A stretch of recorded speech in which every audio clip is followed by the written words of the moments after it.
Protiviti's The Modern CIO video series brings the evolving challenges and opportunities facing CIOs into focus. In just 5 minutes, get executive-level commentary on compliance, risk, digital transformation, and how to lead through disruption.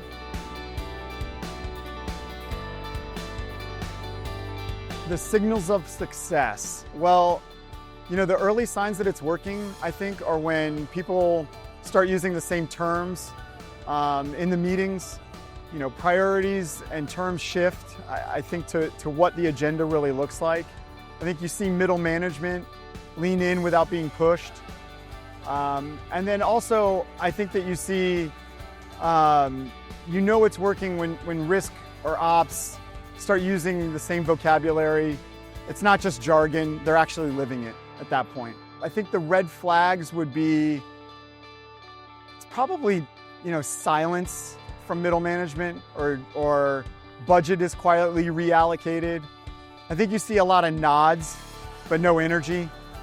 And then also, for me, one of the quietest red flags that you see is, you stop hearing complaints. It means that people are really, disengaged in what's going on.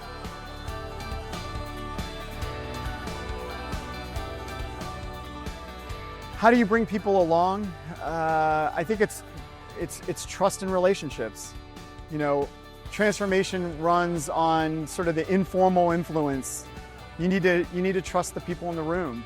And in a lot of cases, emotional intelligence matters more than the frameworks.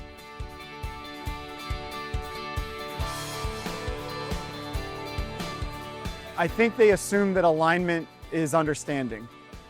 I think they, ignore some of the emotional signs that are happening.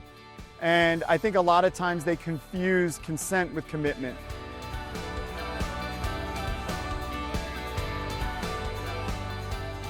You can't delegate belief. If you're not yourself modeling it, then it's not going to happen. And, I would also argue that, legacy organizations aren't broken. They just need a little different wiring. You need people inside the business need to make sure that they know that they're building something. They're not being replaced in all of this.